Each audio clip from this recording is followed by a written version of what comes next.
Yo, what's up? It's your boy Demo Damuto. We are back with another video. Today, we are watching, I don't know why I got excited, UnrealEntGaming, Beyond Dragon Ball Super, Ultra Instinct Goku versus the Dark Masters. Goku's power countered. Alright. Ultra Instinct versus the Dark Masters. Alright, Goku. Let's see what you got. You know what I'm saying? Let's see what you got. I hope you got it. I hope you got it on you. You got it in your paws. You know what I'm saying? So what? We're going to get into it, man.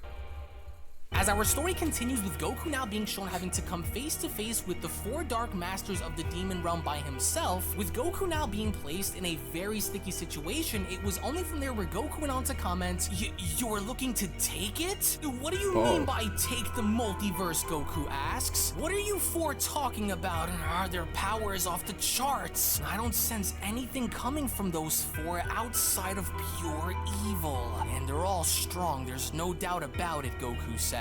"How do you know so much about our fight with Murno?" he asks. "You're all certainly up to no good, and if taking the multiverse or whatever it is that you want to do is your goal, then I won't let you reach it," he shouts. "Not on my watch," as Jogo went on to respond, "And just what do you think you're going to do that will prevent us from achieving our goal?" The answer is quite simple, and that's nothing. You may be an elite level warrior in your realm, but down here you are nothing more than an animal waiting to be butchered. Our realms operate differently, Saiyan Gira went on to chime in. "You don't hold the advantage, so as long as you're down here with us, we do.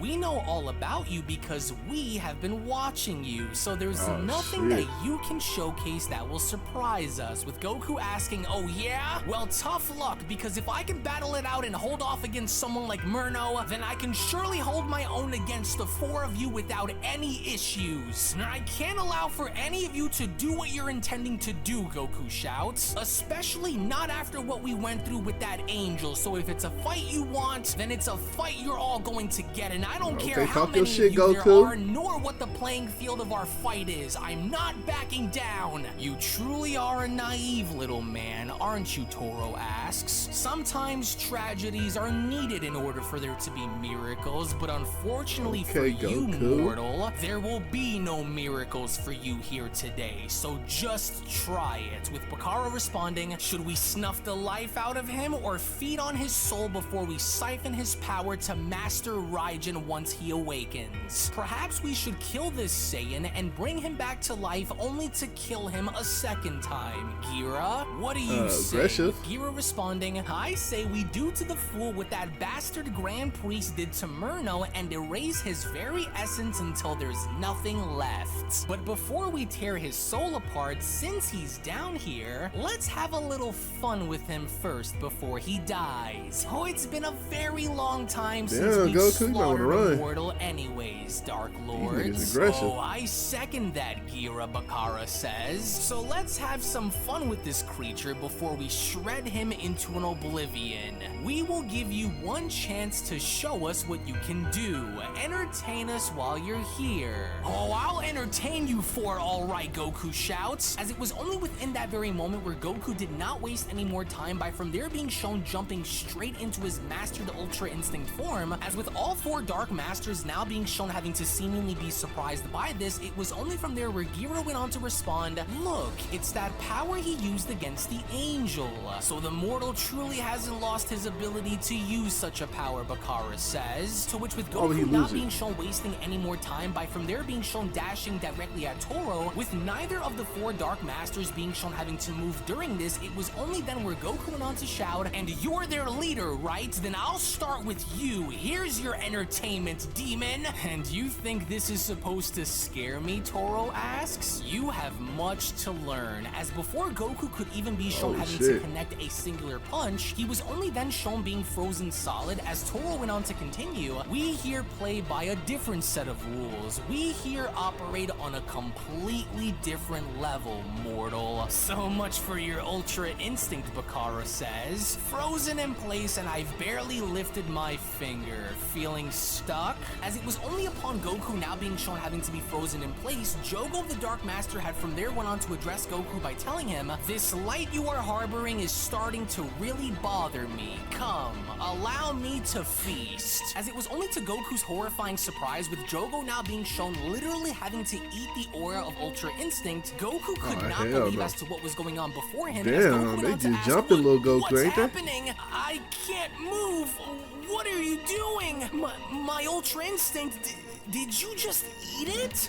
Darn it, I can't do anything. Very scrumptious, Jogo says. Delectable and satisfying. As even with the other demons beneath having to watch this in absolute disbelief, we only from that moment then see how Toro had gone as far as to uppercut Goku in the stomach by then telling him, "Maybe now you can see and begin to realize on just how hopeless you truly are down here with us. This is our domain, and you will never leave now that you're here," Toro says. To which with Goku now being shown slumping on forward onto Toro's arm and literally now being shown getting knocked out cold, it was only as with the other Dark Masters having to observe this where Giro went on to respond, "Oh, how disheartening. Look, he's already sleeping after just one shot." And this I mean, he did take his power. With Goku's body now being shown descending on down to the ground, that was when Toro went on to continue, "Double check to make sure that no one else has crossed into our realm from his. In the meantime, he will be taken and locked away within the siphoning chamber for further testing. He will be of great use to us in being the first to create the shadow demons by using his blood. And once we are done harvesting this Saiyan for his power, we will leave him to later be devoured by Master Raijin once the Super Dragon Balls are used to set him free. Exercise extreme caution when going back into the mortal realms," Toro adds. "They are all likely searching for this mortal Saiyan as we speak. The chains of chaos ought to hold him. We will leave the rest up to you to take care of, General Raiga. We will continue our mission in collecting the Dragon Balls," with General Raiga responding, "Understood, my masters. He won't be going anywhere. Shall I have his blood be duplicated first?" with Toro responding, "As long as he remains alive for Master Raijin to feast upon, you may do as you like with him," with Raiga responding, "Excellent." As all the while in the meantime, when then going back to Dende and Vegeta on Kame's lookout, it would only now seem as though Vegeta is trying to do the best that he possibly can in finding Goku, as Vegeta went on to comment, "God, I can't get a lock on Kakarot's life energy anywhere. He just disappeared without a trace. I don't sense his life force anywhere throughout the universe, and I'm looking in almost every corner of it. He's not here," with Dende responding, "Well, he couldn't have just vanished into another universe, right?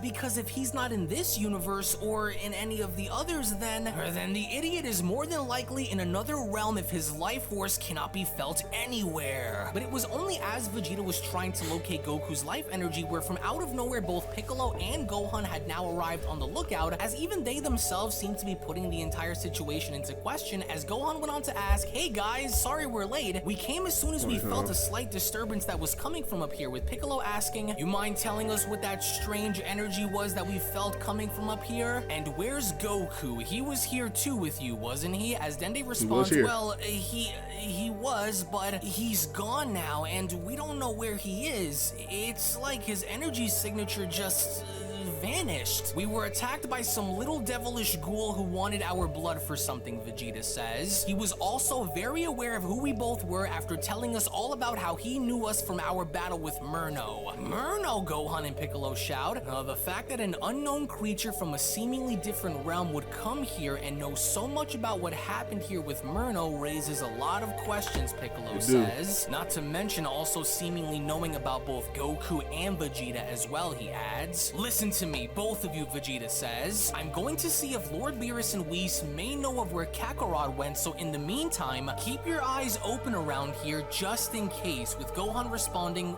right, you got it, Vegeta. Good luck out there. As the very second Vegeta was then shown having to instant transmission his way onto Beerus's planet, upon having to leave everybody behind, it was only from there where Dende went on to ask, is it just me here, or does anyone else have a bad feeling about all of this? No, you're not the only one, Dende, Piccolo says. Tell me, did this creature mention anything else, he asks? Was he able to get what he came here for after meeting Goku and Vegeta? I'm honestly not quite sure of what he was referring to when he spoke about these Dark Masters, but he seemed very sure of whatever he was sent here to do was going to be completed. Well, either way, Gohan went on to chime in, none of this sounds like good news in the slightest. It was bad enough dealing with that freak the first time around, and I'm not looking to rumble with Murno again. Well, that creature wanted to get something out of Goku and Vegeta, Piccolo says, and so for whatever purpose that may be, we have to be ready. Tell me something, and be honest with me, Gohan. Have you kept up with your training since that Angel's destruction? With Gohan responding, I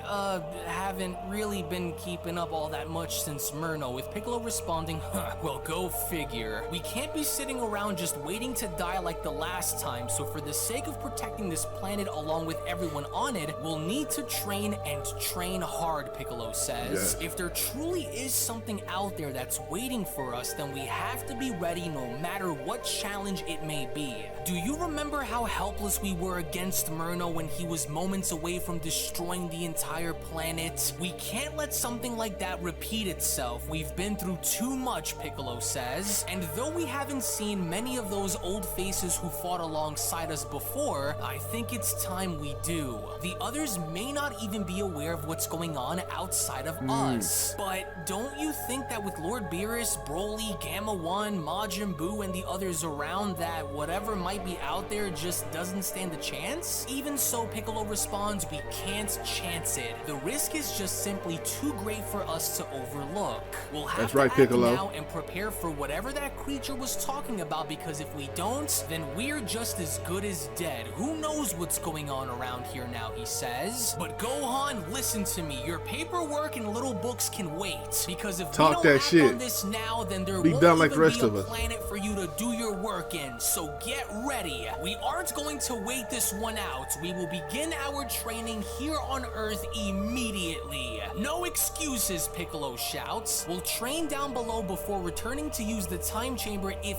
needed, so I need you at your absolute best while down there, Gohan. Remember a while back when you and I reached new levels of power after fighting the Gammas in Cell Max? Those are the forms that we need to sharpen. I hope you haven't forgotten about them. Now you know this isn't going to be easy, Piccolo continues. When they fought Murno, they didn't have that shit. It's time that we evolve into becoming the strongest that we can possibly become. Is your mind where it needs to be, Gohan? With Gohan responding, yeah, I'm all in with you on this, Piccolo. We may never reach that angel's power, but at least we'll come that much closer into doing so if we take action now, Piccolo says. You will need to remember the pain from that day in order for it to push you. It'll be the ultimate motivator to get you going. Here, now get out of those damn rags and get comfortable, Piccolo says. As it was only upon Piccolo having to be shown changing Gohan's outfit where Gohan went on to respond, I'm ready. Thank you, Piccolo. Even though it may have been a while, I'm still as sharp as I was when we fought Murno, so let's see how far we can go. Wonderful, Piccolo says. That's what I wanted to see. And as for you, Dende, I trust that you will keep this place safe while we're away training down there, Piccolo says. And don't worry, me and Gohan aren't as reckless as Goku and Vegeta are, with Dende responding, thank you, Piccolo. And if anything comes up here, then I'll be sure to contact you just in case. Just please be careful out there. As with both Piccolo and Gohan then shown leaving, both Dende and Mr. Popo were now left by themselves on the lookout. As Dende went on to continue, I sure do hope that Vegeta is able to find Goku, Mr. Popo. I just can't help but shake this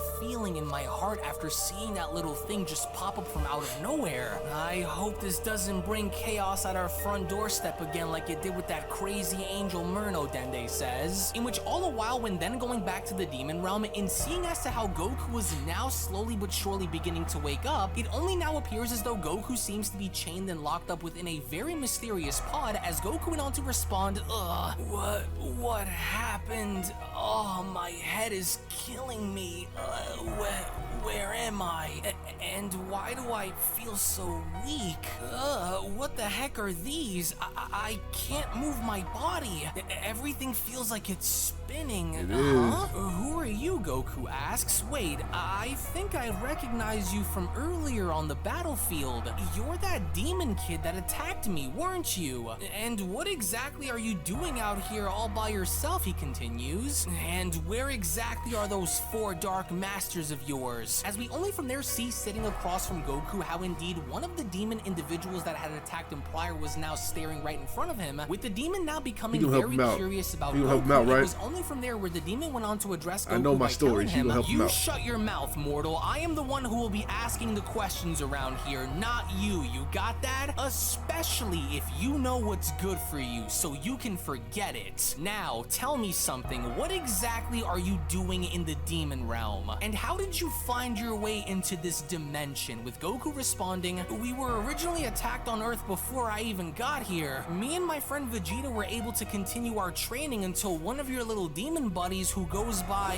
Burisu just came and tried to steal our blood, so I knocked him out and tied him up in order to get answers, but before we could get anything out of him, a strange portal opened behind him and pulled him back inside, and so while he attempted to blind us, I lunged at his feet and held on until I found myself here with all of you, with the demon responding, and so why didn't you kill Birisu when you had the chance? And better yet, why didn't you try and kill me when I attacked you on the battlefield? He asks. Are you really that weak, or is there something more to you? He questions. Some of us were told that you were one of the mortals who went against the fallen angel Murno when he had invaded and attacked the multiverse. Was one of those mortal warriors you? And don't act as though you don't even know what I'm talking about either, he says. From what I can gather, you appear to be of Saiyan descent, is that right? Or are you just an extremely lucky but yet very unfortunate mortal warrior who just so happened to have lucked out upon coming here? Jeez, Goku says, you guys really do have an anger problem down here. On top of knowing a lot about me and my friends in our battle with Murno, but yeah, I'm one of those Saiyans who battled against Murno in Universe 7. So could you tell me why I'm chained up and locked away in this pod now? And your energy, there's something different about you, Goku says. And you really don't appear to be as evil and ruthless as the others, but why? So you're one of them, the demon kid responds. How very interesting. Okay. Now I see why they crammed you into that siphoning chamber. But why do you appear to be so relaxed, the demon asks. And better yet, why didn't you kill some of us, including me, when you found your opportunity to do so? Now I can look into your eyes and see into your soul, and through it I don't see bloodlust or willful ignorance, the demon says. And it would seem as though you have many questions. A curious creature you are. So open your ears and pay very close attention to everything I'm about to tell you, Saiyan. As it was only right then and there during that moment where the Beyond Dragon Ball Super story of the Dark Master's Ultimate Resurrection manga chapter number 5 special then comes to a close. Now something strange seems to be going down involving both this mysterious demon kid and Goku, as even with the Dark Masters going as far as to make a quick example out of Mastered Ultra Instinct Goku, this only now begins to beg the question as to what exactly is going to happen to Goku while he remains trapped within the demon realm, and on top of what exactly this mysterious demon wants with Goku, as he is the only individual shown talking to him, to which all of... Alright, shout out to UnrealEntGaming for this story, for this chapter right here. It was pretty just informative, like, you know, just a setup, about to set up. About to see a training arc from with Piccolo and Gohan. We'll see what Vegeta and Beerus meet up, and we're gonna see what this kid wants from Goku. So I can't wait to see it, man. Make sure y'all like, comment, subscribe. Try to get to 1,500 by the end of the year. Check out the last chapter right here, and I'll catch y'all next time. Peace.